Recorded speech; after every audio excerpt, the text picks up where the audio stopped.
No one at Harrington and Low Financial Services could remember exactly when Denise Carter first arrived.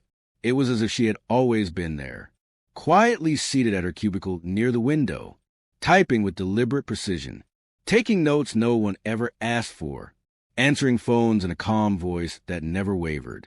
The firm's downtown Chicago Loop office was loud, competitive, and relentlessly white-collar.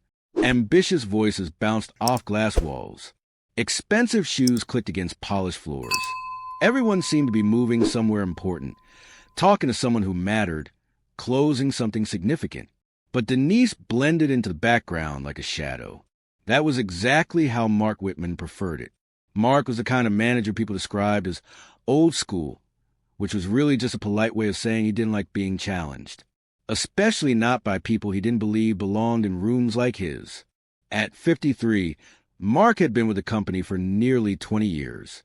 He wore tailored gray suits that cost more than some people's rent, polished loafers that never scuffed, and an expression of permanent impatience that made everyone around him feel slightly inadequate. His corner office overlooked LaSalle Street, and from that glass perch, he believed he could tell who mattered and who didn't. Denise, in his mind, did not.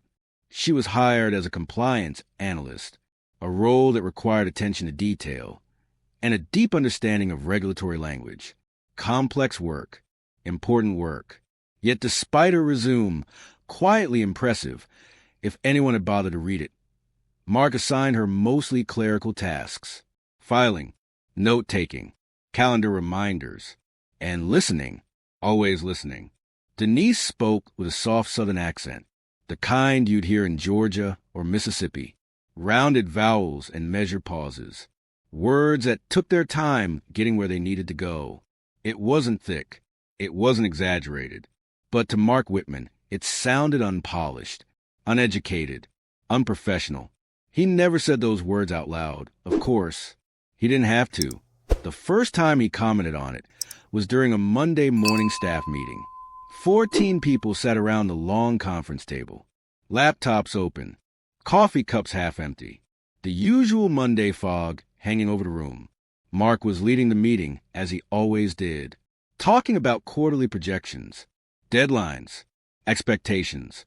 His voice filled the space like he owned it, which, in his mind, he did. Toward the end, he turned unexpectedly to Denise. "Carter," he said, "give us a quick summary of the compliance memo from last week, the SEC guidance update." Denise looked up from her notes. She hadn't expected to be called on. She was rarely asked to speak in these meetings. But she was prepared. She was always prepared. She stood, smoothed her navy cardigan, and spoke clearly. "Based on the revised SEC guidance, we'll need to update our internal reporting thresholds. Specifically, the disclosure requirements for—" Mark cut her off with a chuckle. "Whoa there," he said, leaning back in his leather chair. A smile spread across his face as he looked around the room. "Slow it down a bit, Denise. Sometimes it's hard to keep up when you, drawl." A few people laughed. Not loudly, not comfortably. The kind of laughter that happens when people don't know what else to do, when they recognize something is wrong, but don't want to be the one to say it. Denise paused, just for a moment. Her expression didn't change. Her shoulders didn't tense. She simply looked at Mark with calm, steady eyes, the same way you might look at a child who doesn't know any better.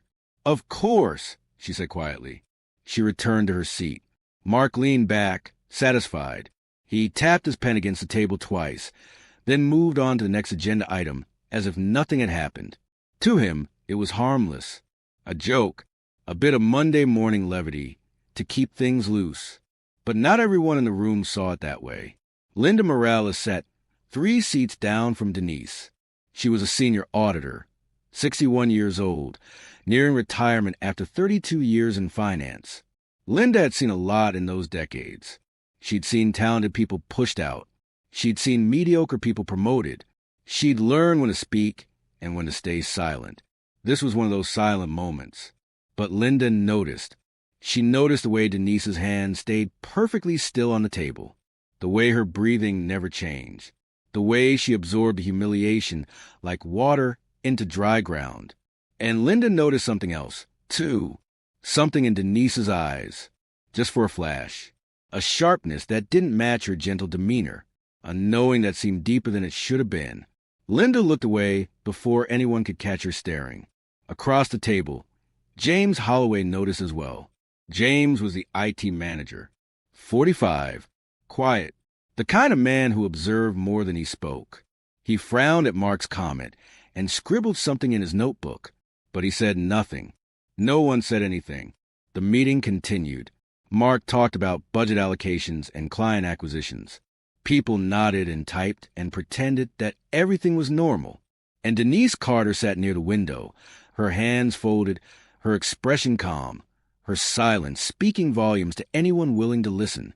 The meeting ended at 10:47 a.m. Mark was the first to leave, checking his phone as he walked back to his corner office. Denise was the last. She gathered her notes slowly, straightened her cardigan, pushing her chair with precise, deliberate care. As she passed Linda's seat, the older woman looked up. Their eyes met for just a moment. Linda wanted to say something, anything, but the words wouldn't come. Denise gave a small nod, barely perceptible, and continued walking, back to her cubicle near the window, back to her files and her notes and her silence. Mark Whitman didn't notice any of this. He was already on a call, laughing about something with a client, his voice carrying across the floor like he wanted everyone to hear how important he was. He didn't notice Linda's troubled expression. He didn't notice James's frown. And he certainly didn't notice the way Denise Carter looked at him as she sat down at her desk. Not with anger, not with hurt, with patience. The kind of patience that comes from knowing something others don't. The kind that waits for exactly the right moment. Mark had made a joke at her expense. He thought it was harmless. But jokes have a way of revealing truths. And truths have a way of finding their moment.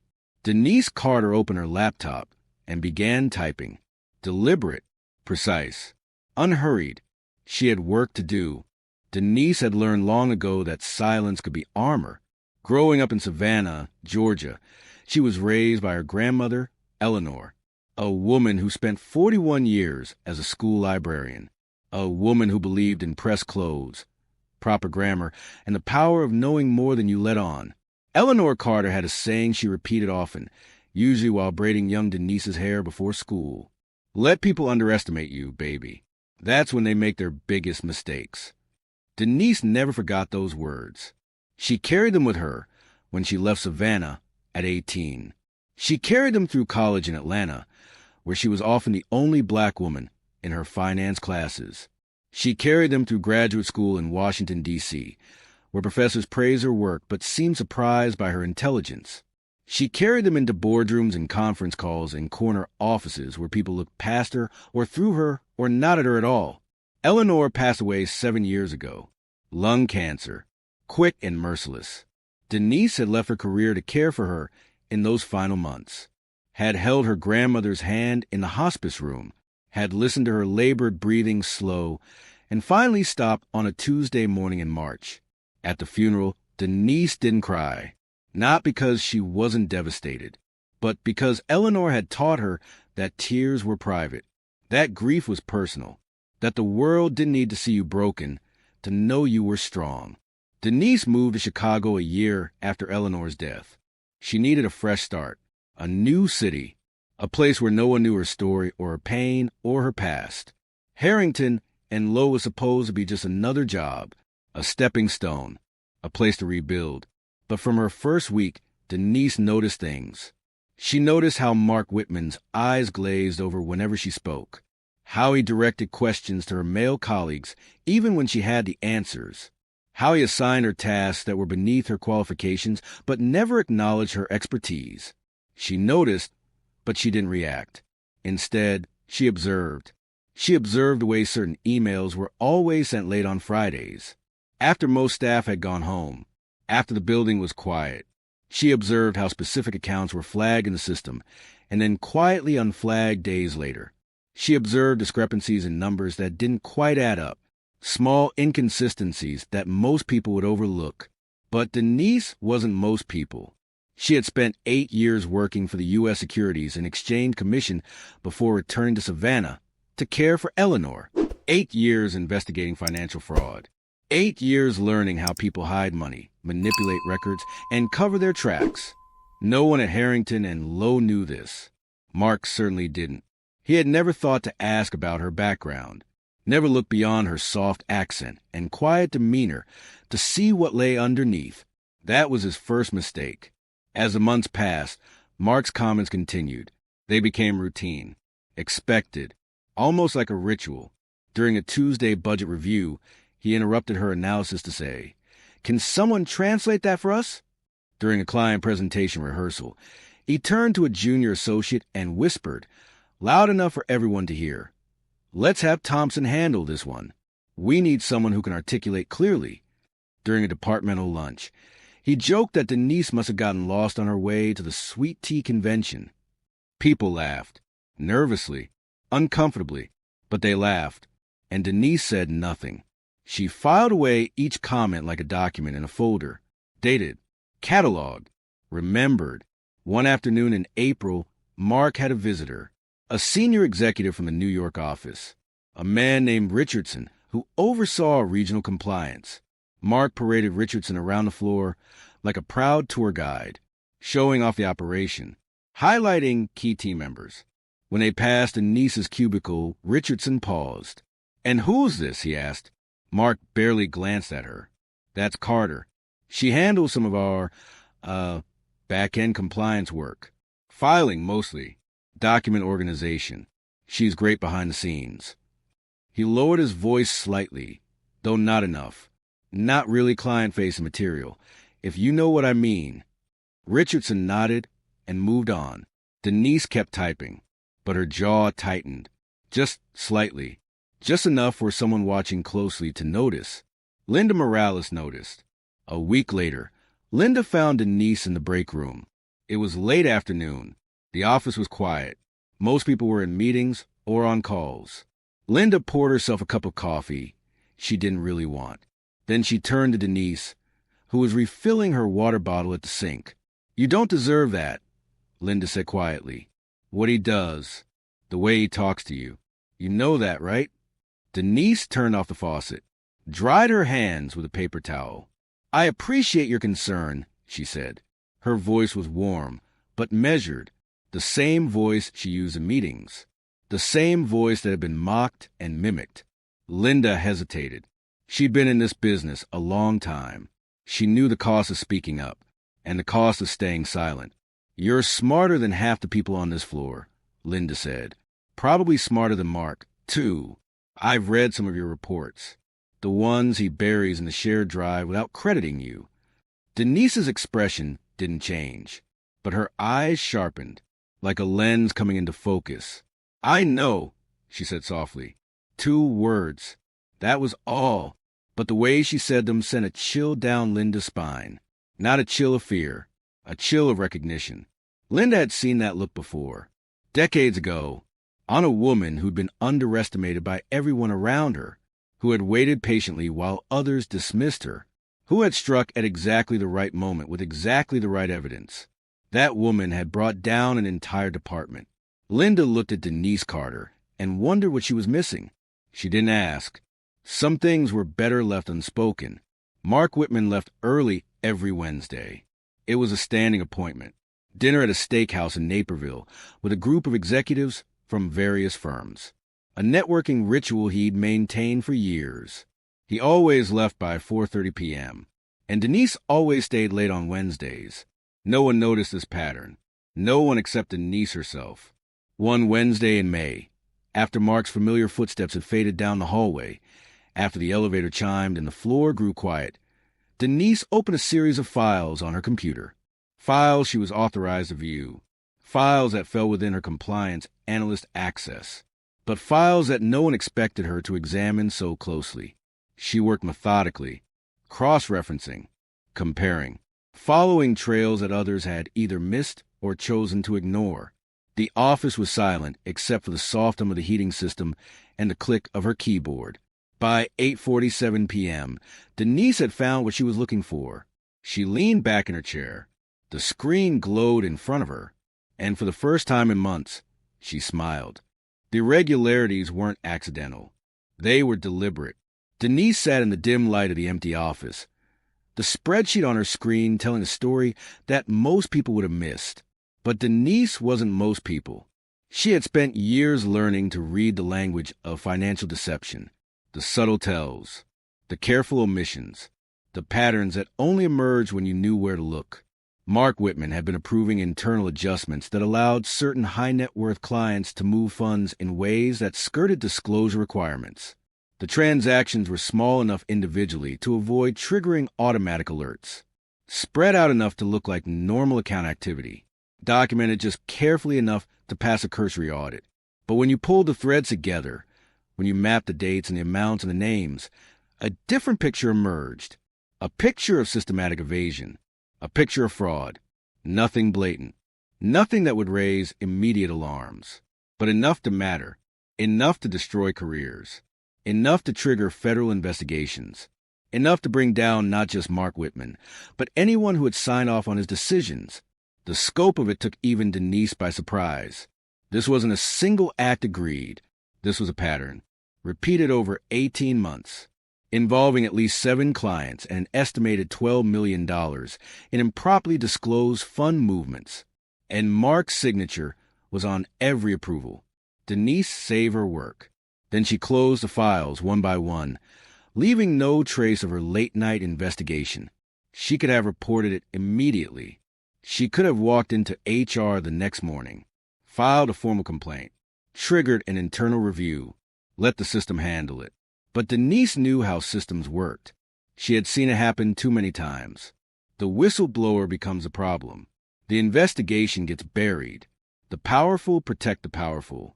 And the person who spoke up finds themselves unemployed, blacklisted, and quietly erased. No, Denise wasn't going to play by those rules.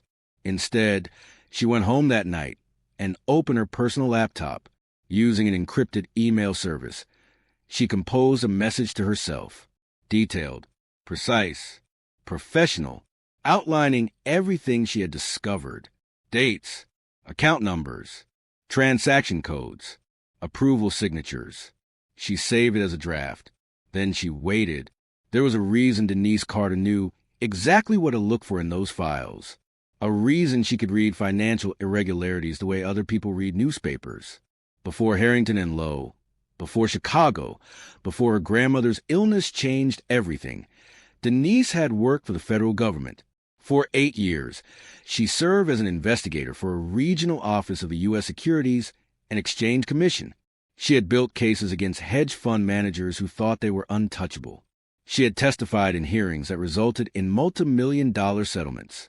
She had sat across from some of the most arrogant men in finance and watched them realize, slowly, that they had underestimated the woman asking questions.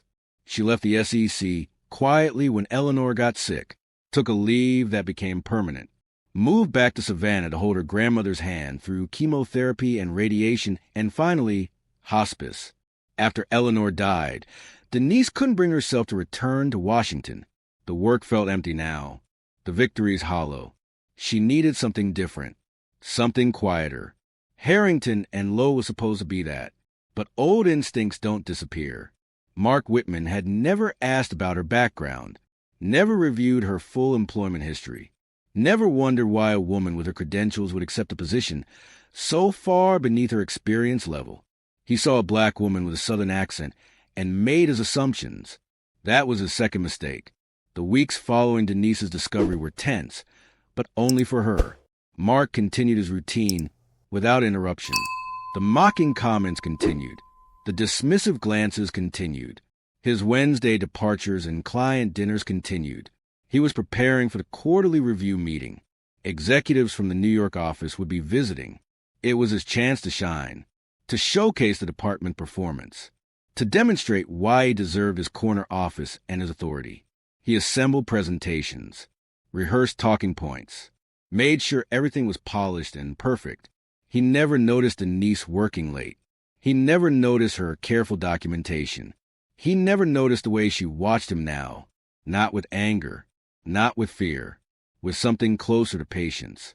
The patience of someone who has already won and is simply waiting for the moment to collect. 2 weeks before the quarterly review, Denise took action, not internally, externally. She had maintained contact with a former colleague from her SEC days, a woman named Patricia Monroe, who now worked as a consultant for a Senate Oversight Committee focused on financial regulation. Patricia was smart, careful, and completely trustworthy. Denise forwarded her findings to Patricia through secure channels. Everything, the timeline, the accounts, the approval signatures, the pattern. She included a note. This is happening at Harrington and Lowe. I'm documenting from inside. Formal channels may be compromised. Wanted you to have this in case anything happens. Patricia's response came 3 hours later. Received. Reviewing. Stay safe. We'll be in touch. That was all Denise needed. The evidence was no longer just in her possession. It existed outside the walls of Harrington and Lowe, outside Mark's influence, outside the company's ability to bury or suppress.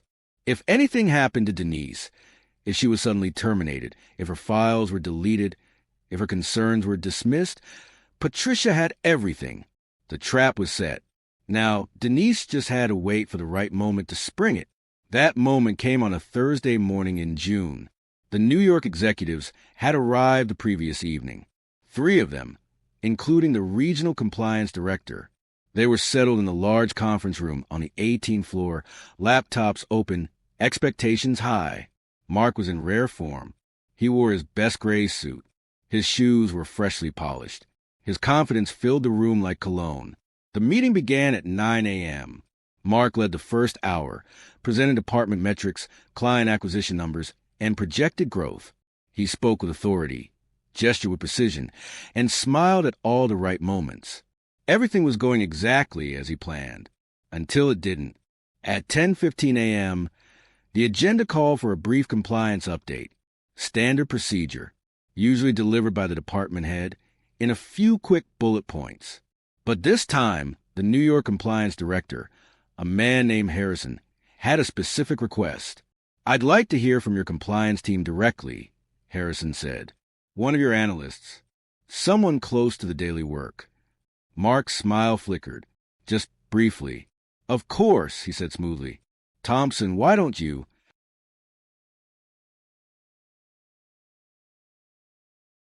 Actually, Harrison interrupted, scanning a document in front of him. I see you have a senior compliance analyst named Carter, Denise Carter. I'd like to hear from her. The room shifted. Mark's jaw tightened. Carter handles mostly back-end work, he said. Filing, documentation. I'm not sure she's prepared to. I'd still like to hear from her, Harrison said. His tone was polite but firm, the tone of a man who was used to getting what he asked for. Silence hung in the air. Mark had no choice. Denise, he said, not looking at her. Come up and give us a brief compliance update. Denise rose from her seat at the back of the room. She walked to the front slowly, calmly, her navy cardigan smooth, her posture straight. Mark smirked as she approached the presentation screen. Let's hope we can all understand it this time, he said under his breath. A few people shifted uncomfortably. Harrison raised an eyebrow. Denise stood at the front of the room. She looked at Mark. She looked at Harrison. She looked at the 12 other faces watching her. She opened her mouth to speak, and her voice was different. Not louder, not angry, precise, controlled, polished. Her southern accent was still there. It would always be there, woven into the fabric of who she was. But the cadence had shifted. The soft drawl that Mark had mocked was now deliberate, authoritative. Each word landed with the weight of someone who knew exactly what she was doing. Good morning, Denise said. Before I begin the standard compliance update, I want to clarify something for the record. She paused. The room was silent. The data I'm about to present has been cross-verified against internal approvals signed by senior management. She turned her gaze directly to Mark, including Mr. Whitman. Mark's smirk vanished. The color drained from his face slowly, like water seeping from a cracked vessel. Denise, he said, his voice tight, this isn't the format we discussed. Let's stick to the standard update and... The standard update is incomplete, Denise said calmly. She didn't raise her voice. She didn't need to. It fails to address the discrepancies I've identified in our disclosure documentation. Harrison leaned forward. What discrepancies? Denise clicked to the first slide. Beginning in Q3 of last year, certain high-net-worth client accounts began showing irregular fund movement patterns. These movements were structured to fall below automatic reporting thresholds. Individually, they appeared unremarkable. Collectively, they represent a systematic evasion of SEC disclosure requirements. She advanced to the next slide. A timeline appeared. Dates, account numbers, transaction amounts. I've documented 18 months of these patterns across 7 client accounts. The total undisclosed fund movement exceeds $12 million. Someone in the room inhaled sharply. Mark stood up. His chair scraped against the floor. "This is completely inappropriate," he said. His voice was louder now. Desperate. "Denise, you don't have the authority to present unverified." "The data is verified," Denise said. She still hadn't raised her voice. "Every transaction I'm presenting carries an internal approval signature. Would you like me to show whose signature appears on each one?" She clicked to the next slide. Mark Whitman's name filled the screen, repeated 14 times. Next to dates, account numbers, and transaction codes. The room fell absolutely silent. Mark's mouth opened, closed, opened again. No words came out. "Denise," he finally managed, "now is not the time." She looked at him directly, her eyes steady, her voice calm. "It is precisely the time." For words, they hung in the air like a verdict. Harrison was already typing on his laptop. Another executive had stepped out of the room. Phone pressed to his ear. The third was taking rapid notes, her pen moving across paper in urgent strokes. Denise continued. She presented the audit trail methodically. Each slide built upon the last.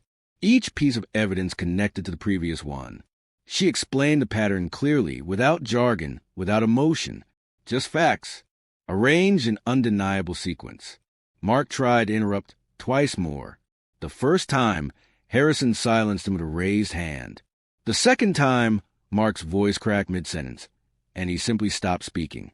By the time Denise reached her final slide, the atmosphere in the room had transformed completely.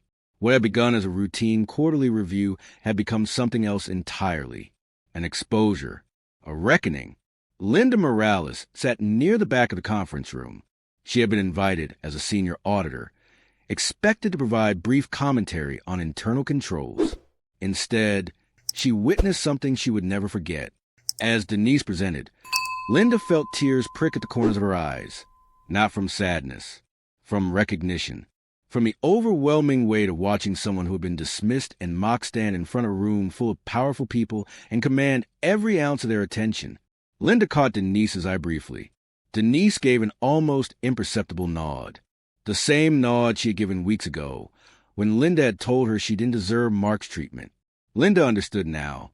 Denise had known. Even then, she had known what was coming. James Holloway sat frozen in his seat.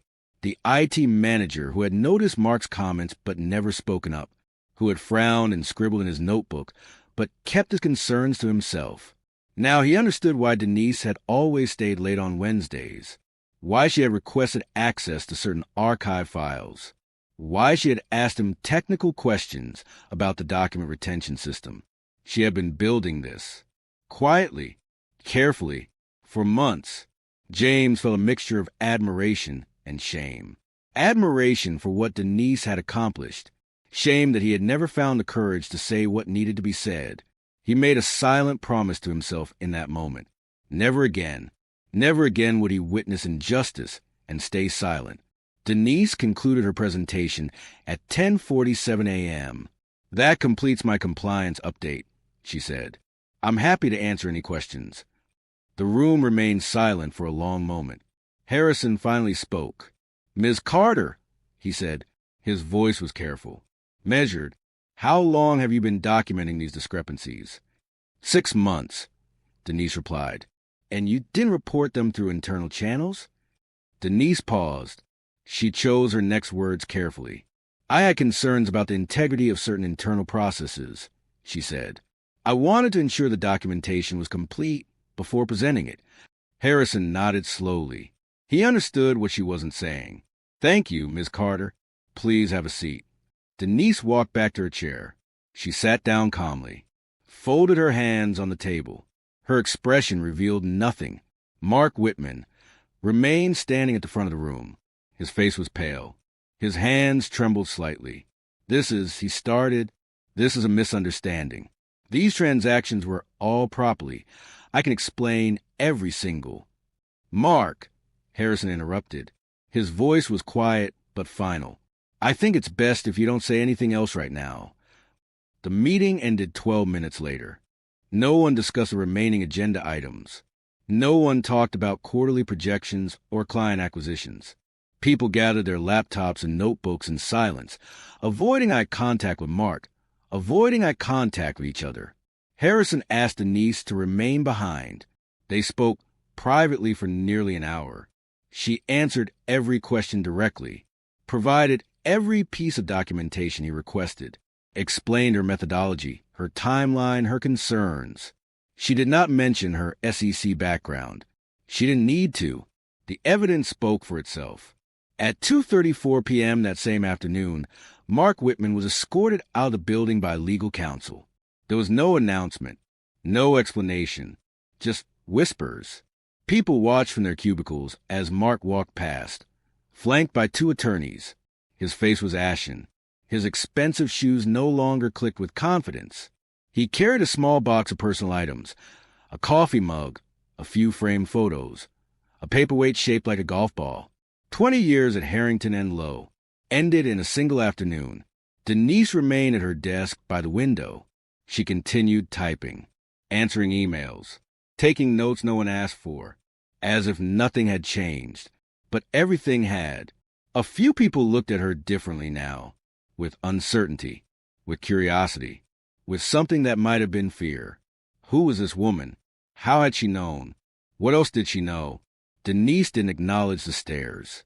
She simply worked, deliberate, precise, unhurried, the same way she had worked every day since arriving at Harrington and Lowe, the same way she would continue to work until she decided otherwise. At 5:15 p.m., Linda Morales walked past Denise's cubicle. She stopped, hesitated. That was something, Linda said quietly. In there, that was really something. Denise looked up. Thank you for listening, she said. When it mattered, Linda nodded.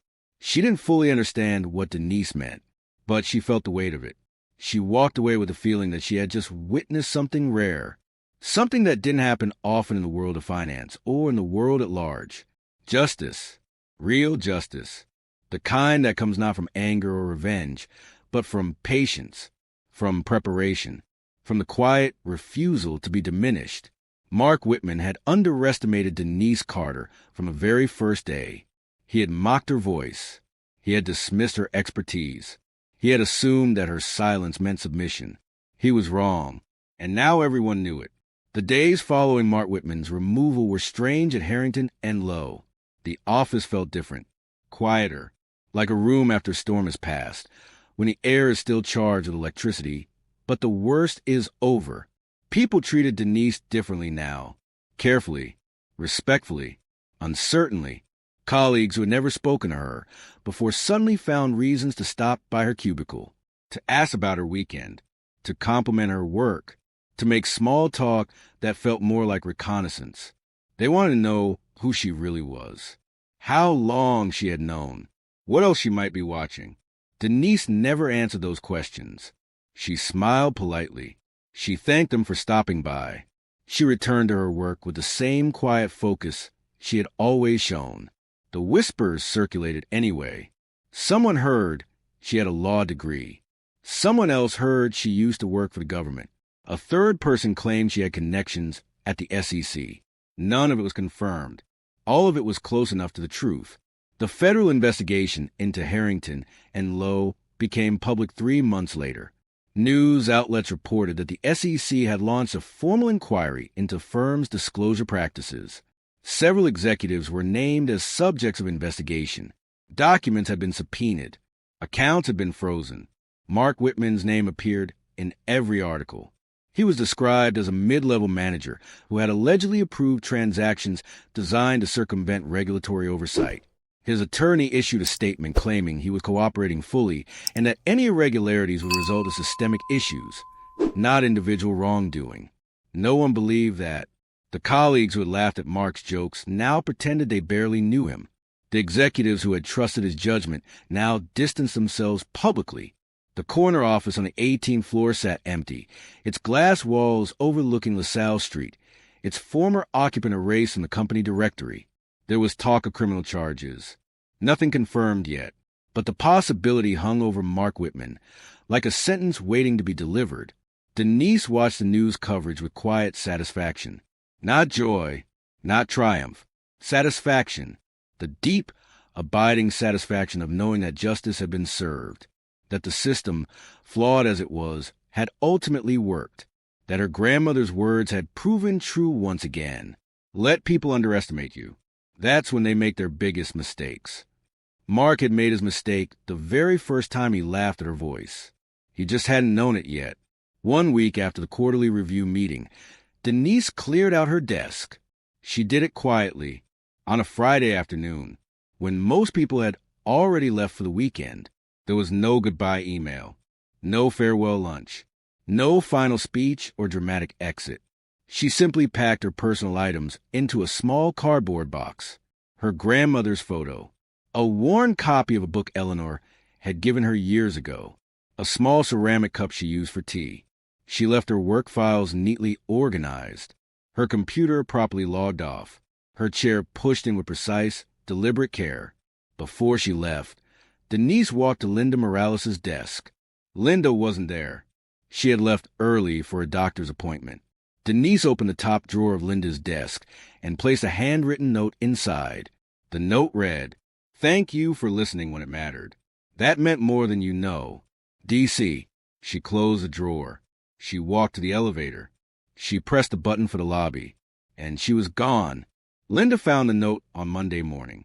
She read it 3 times. She held it for a long moment, feeling the weight of those simple words. Then she folded it carefully and placed it in her wallet. She would keep it there for years. A reminder that courage takes many forms. That justice doesn't always come with fanfare. That sometimes the most powerful people in the room are the ones who speak the least. Linda never saw Denise Carter again, but she never forgot her either. The questions about Denise lingered at Harrington and long after she left. Where did she go? What was she doing now? Had Harrington and Lowe been the only company she was watching? The answers never came. But the questions themselves were enough. Enough to make people think twice about who they dismissed. Enough to make them wonder about the quiet person in the corner cubicle. Enough to make them reconsider their assumptions about accents and backgrounds and who belonged in which rooms. Somewhere in Chicago, or perhaps somewhere else entirely, Denise Carter continued her work.